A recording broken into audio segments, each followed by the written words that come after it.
tu es très dangereux. Tu fais semblant, tu parles comme... Ça, c'est... L'audio aussi peut t'envoyer en prison en riant. Hein.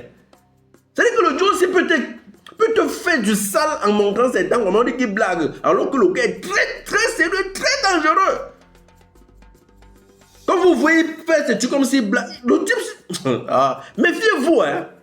Valsero, Mirador le brisé au soya, Franco le brisé au soya et tous les talibans brisés au soya sont allés s'associer à Yelof ou Wolof pour essayer de se venger de moi suite à ma bravoure d'avoir dénoncé à Mondovision une information qu'ils avaient depuis une semaine et demie et dont ils voulaient étouffer.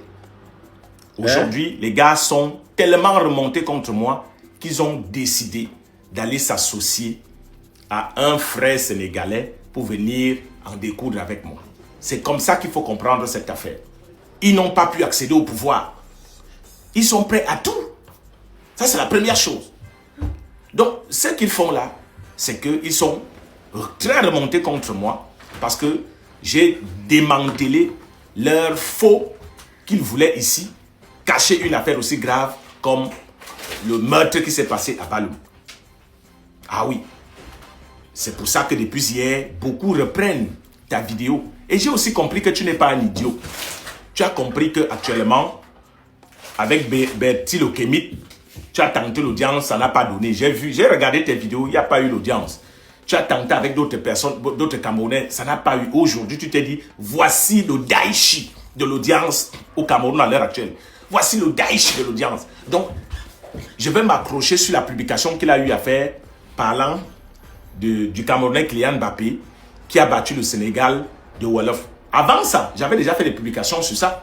Mais tu t'es dit que j'ai déjà sillonné tout le Cameroun. Il n'y a plus personne qui me donne l'audience là-bas. Voici la seule personne qui crée et donne la visibilité aux gens maintenant. Tu t'es accroché. Je te félicite pour ça.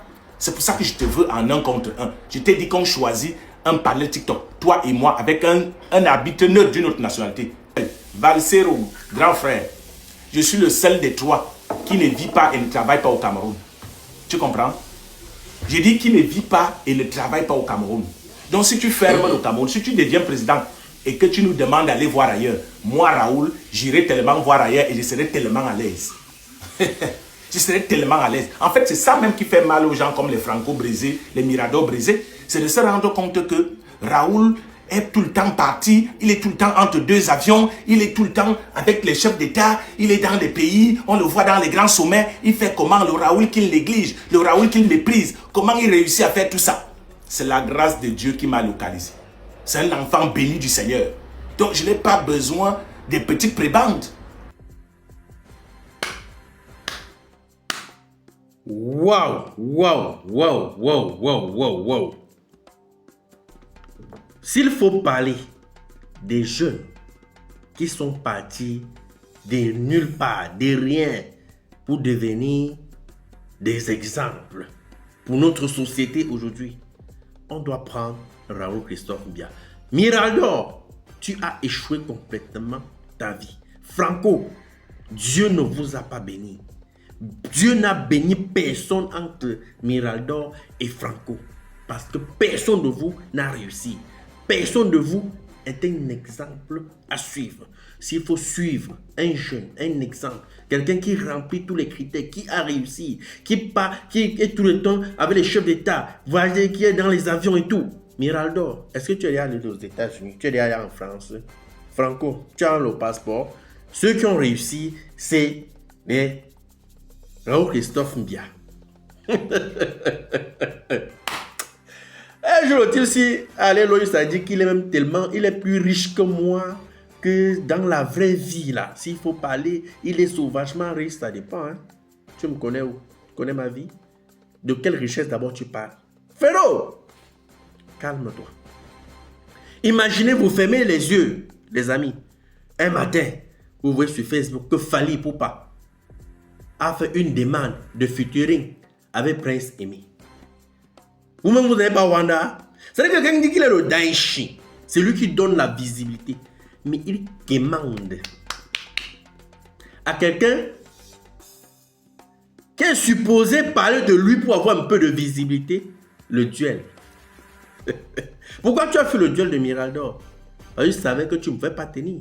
Le gars allait d'abord te brûler. 1 heure de temps, il parle seulement anglais. Tu allais t'égarer. Et t'es dit sur mon, comme je l'ai dit sur mon post, fais un peu une petite vidéo même de 2 minutes. Tu parles uniquement anglais pur. Sans un mot en français. Parce que Mirador peut parler toute une journée en anglais. On va un peu vérifier quelque chose. Tu dis que tu es journaliste sans frontières. Ou c'est journaliste quoi.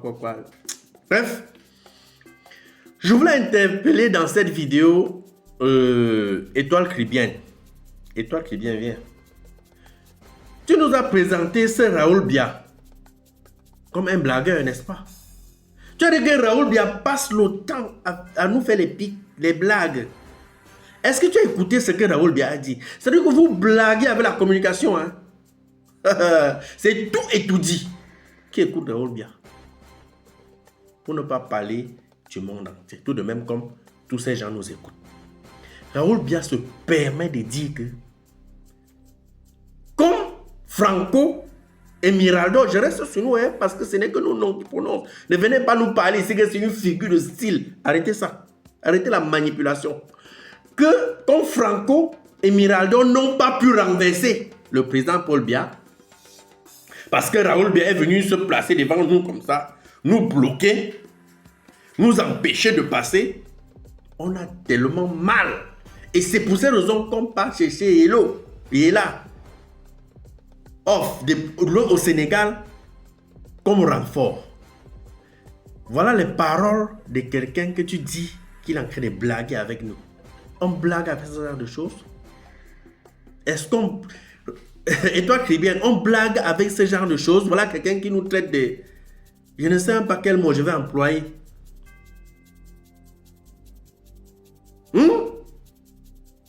Qu'on n'a pas pu renverser le président Paul Biya. Papa, ma carte politique est où? Je milite pour quel parti? Même quand j'avais un ami, un frère, paix à son âme, qui était membre influent, engagé dans le RDPC, passait tout mon temps, mais dit que Franco, pourquoi tu ne défends pas le RDPC? Viens chanter les louanges. Oh Franco, je peux te positionner, je peux. Je lui disais, papa, si tu m'appelais pour boire le vin, buvons le vin, on se sépare. J'ai dit que je ne suis pas politicien et je ne le serai jamais. Je ne milite même pas pour un opposant. À quel moment tu m'associes? Je suis photographe, que ce soit le professeur Maurice Kamto, que ce soit Issa Chiroma, que ce soit depuis que le président Paul Biya est là. Mon frère, je suis photographe. Ça ne change rien dans ma vie. Peu importe celui qui va devenir président, que ce soit Chiroma, que ce soit le président Kamto, que ce soit n'importe qui, je serai toujours photographe. Ça ne va rien changer dans ma vie. Rien du tout. Je n'ai aucun avantage. Tu as compris? Tu me colles d'abord la paix. Avec tes conneries de politique là. Ne me mélange pas avec les politiciens. Je ne suis pas dans ça. Voilà. Tu as dit que on a tellement mal parce que tu es venu exposer un dossier qu'on a caché pendant 1 semaine. Et ça te fait tellement mal. Ça nous fait tellement mal. On allait prendre le renfort. On a commencé à publier ces vidéos pour te combattre.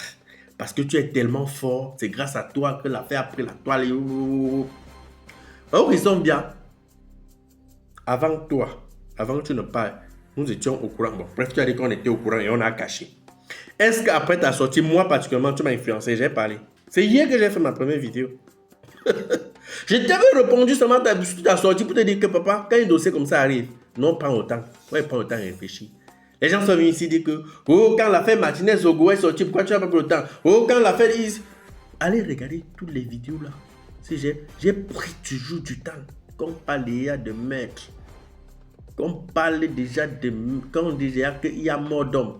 Papa, moi je prends toujours du recul. Je prends du recul. Je ne fais pas des sorties n'importe comment. Et quand on parle déjà des autorités, on parle déjà des membres influents des autorités. Je prends du recul. Je ne fais pas des sorties n'importe comment. Je vous ai dit que c'était un jeune. On disait que localisation de telle personne a retrouvé ça. Nous, on peut parler de ça. C'est les blagues du les réseaux. Mais quand il s'agit d'un sujet pareil, mon ami. Alors, toi, tu dis que on a mal. Je prends mon cas personnellement. Raoul Biya, à quel moment je dois avoir mal parce que tu es venu exposer quelqu'un qui a killé son fils, un chef qui a killé son fils. À quel moment ça doit me faire mal? Je suis même de ce village-là, c'est mon chef. Et si c'était même mon chef, si c'était même le chef de mon village, à quel moment? Parce que le jeune qu'on a killé là, ça pouvait être moi, ça pouvait être mon frère, ça pouvait être un membre de ma famille. À quel moment ça doit me faire mal parce que tu as exposé. Je ne sais même pas comment je peux qualifier ce type de chef. Si vraiment ça arrive, que c'est vraiment lui le...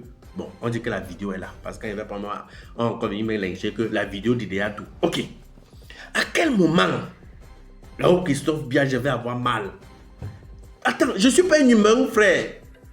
Imagine seulement quand le feu, quand tu es en train de préparer, en ce moment, tu es en train d'activer le feu, même je ne sais pas, même la cigarette, je ne sais pas, je ne fume pas. Je veux dire quoi? Quand un petit feu te touche seulement comme ça, la douleur de ça. On te dit qu'on a versé les oiseaux, c'est quelqu'un mec, mon frère, attends, donc moi si, je n'imagine pas la douleur, la souffrance que ce jeune a eu. La douleur qu'il a eue avant de quitter ce monde. Qui peut souhaiter quitter ce monde de cette manière? Qui? Puisque tu dis qu'on a mal. Mal de quoi, mon frère? Mesurez un peu vos mots. C'est vrai que, comme et toi qui viens dire qu'on est là dans un jeu de blague, machin. C'est la blague, ça. On blague avec ce genre de choses. Tu nous affiches comme les qui, concrètement, là? Quelle est l'image que tu veux coller sur nos dos, sur nos visages? Là où qui sont bien. Et te dis que tu es très dangereux. Tu fais semblant, tu parles comme... Ça, c'est... L'autre jour aussi peut t'envoyer en prison en riant. Hein. C'est-à-dire que l'autre jour aussi peut te faire du sale en montrant ses dents. On dit qu'il blague. Alors que le gars est très, très sérieux, très dangereux. Quand vous voyez faire ces trucs comme s'il blague... Le type... méfiez-vous, hein. Et les gens qui n'ont pas de cerveau, je ne sais pas, qui ne réfléchissent pas, qui ne comprennent pas où son jeu, comme Edouard Cribiel là et les autres là, vous pensez qu'il est en train de rigoler. Vous connaissez les gens qui suivent Raoul Biya. Et qu'un journaliste de son rang, il se place devant la caméra. Il raconte les choses qu'il raconte là. Et vous prenez comme une blague. Il affiche Franco comme qui? Comme un terroriste. J'ai voulu renverser le président. Comme... J'ai voulu renverser le président. Ça n'a pas donné. On a exposé un chef diabolique. Je suis venu soutenir. Ça me fait tellement mal. Attendez. Bon, restons seulement dans les deux cadres là. Parce que n'entrons même pas dans les eaux. Il dit que vous n'avez pas réussi. Bon, là-bas, c'est les choses. Ça ne sert à rien. Les deux accusations là. Vous vous amusez avec Internet. Vous vous amusez. En tout cas, bien, ce que je vais encore te dire pour clôturer cette vidéo.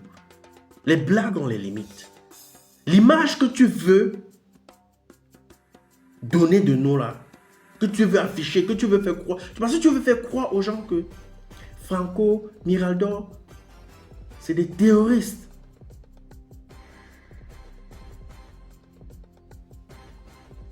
J'arrête comme ça pour aujourd'hui.